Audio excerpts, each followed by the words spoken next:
This is IKEA. This is my first YouTube video actually. I'm very excited. I'm actually doing this today because I feel like talking about something that I feel pretty strongly about. And that's the 90s.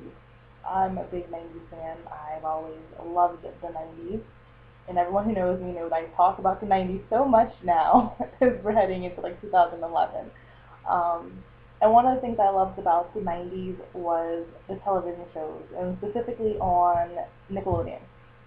I grew up with Nickelodeon, my friends grew up with Nickelodeon. It was just something that everyone was drawn to where I grew up, and I felt they had the best shows on television for kids. They were funny, they were creative, they were realistic. I felt like they were so innovative with the types of shows they came up with that anything else now is nothing compared to what they did. Like the shows that they have now, I don't even bother to watch. I don't even know half the shows on Nickelodeon now because I just think they're ridiculous. Like the shows I do know of are iCarly, which I guess is okay, but it's still not doesn't really do anything for me. I think Jackson VP is another one. I'm not really sure, something like that, or VP Jackson, something like that. Victorious, which I think is stupid. They just basically decided, hey, let's give this girl from Joy 101 her own television show. Um, and this other show that I've never watched, my friend said, yeah, it's back in the barnyard or something like that, was I just see a talking cow with just what the hell's up with that? That's what I want to try to figure out. What is up with the cow talking? I don't know.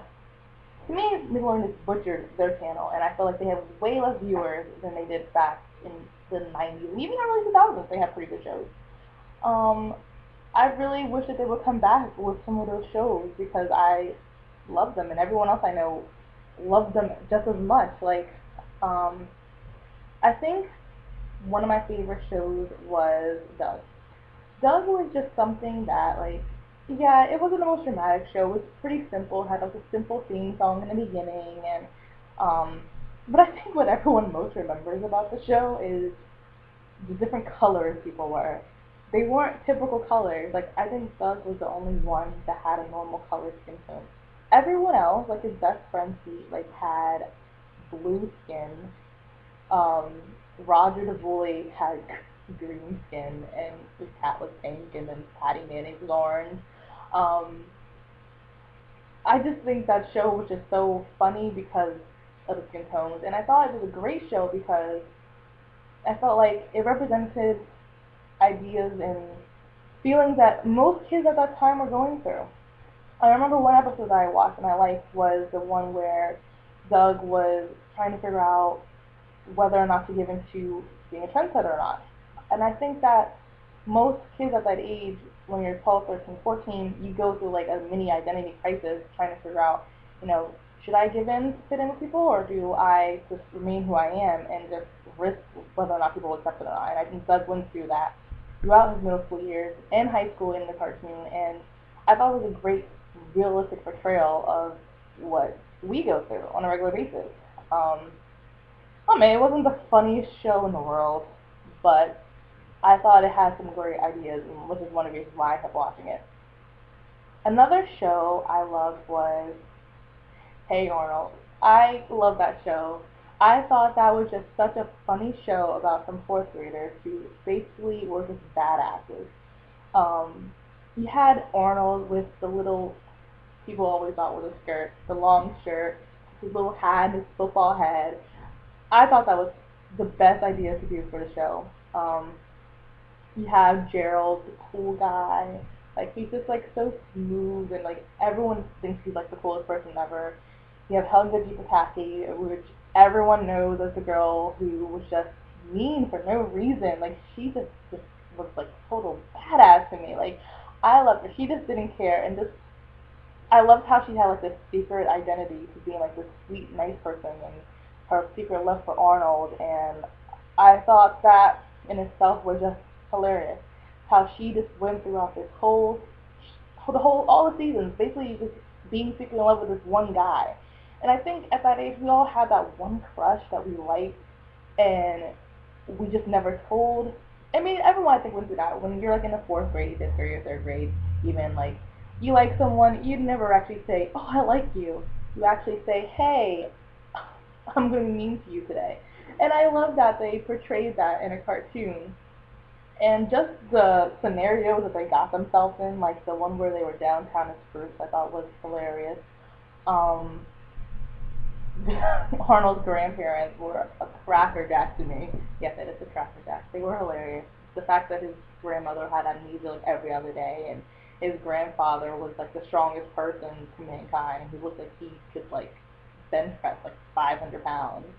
Um, I just thought it was just every episode I watched was just funny because it wasn't your typical fourth grader, but I think it was definitely a great representation of how some of us may have wanted to be like and wanted our school to be like.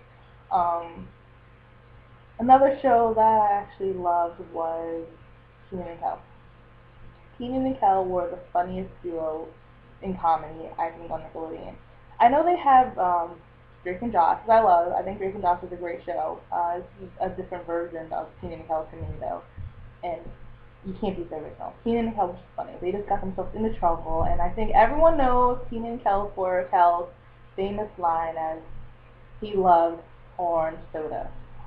I don't know anyone who doesn't know that line. I think that was the best line that they could have given Kel to have throughout the entire show. Um, and Keenan was just a sweetheart, secretly. Like I thought Keenan was adorable.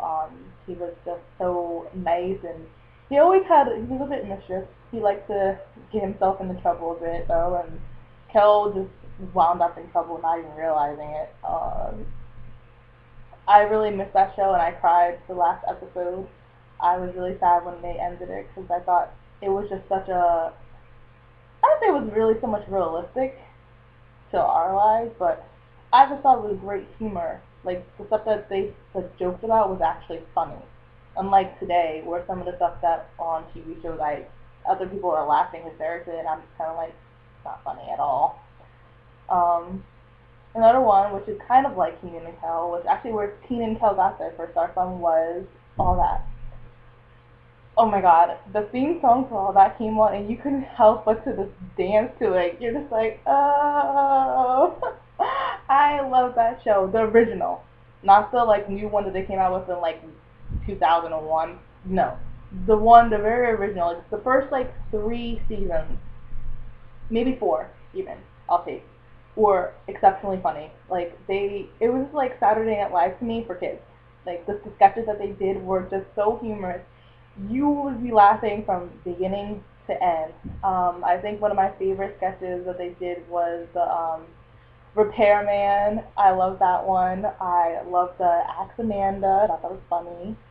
Um, and a bunch of other ones. I think that was one of the best skit shows that was ever on Nickelodeon. And there has never been anyone like that to do it. And the new version of All That sucked horribly. They were just like spinning off versions of the original ones, and it just wasn't as funny.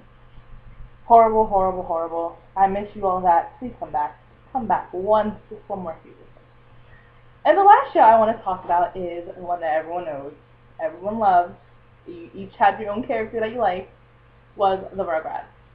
Now I couldn't end this video without talking about the Rugrats because the Rugrats was just so creative and different.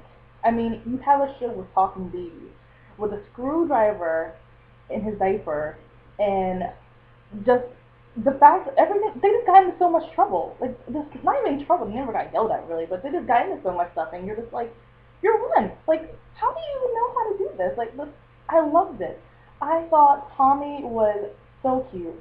Um Chucky, I would just want to hold him. So, because he was so cute all the time. Angelica was just a biatch all the time, and I loved it. And just everything, the whole show, everything about the show was great. There was not one single bad thing about the show, not to me, except when they made it into an adult show when they were all grown up. I didn't really like that show. It was alright. It was okay. Could have been better. But the original Rugrats just was phenomenal. I don't even know. I can't even say much more about it. It was just that great of a show. So yeah, there you go. There are a few top 5 shows that I just gave off that I really really like, and I really wish that they would bring back better shows from the 90s into the 2000s, because it's just a shame that we have this horrible television now. Nickelodeon isn't the only one. Disney Channel as well. I could go on a whole rant about Disney Channel shows, but I won't get into that right now. But Nickelodeon, the old Nickelodeon was amazing, and I have not yet met a single person from my generation who says that today's generation is better than ours. Because it's not. We just beat you guys. It's okay. I feel bad for this generation because they don't know what real television is, but that's okay because I will always have memories of the 90s as I grow older. So, thanks for listening, guys, and I hope that you guys agree with me. And feel free to comment on any other shows that from the 90s that you enjoyed as well. So, thanks a lot. Bye.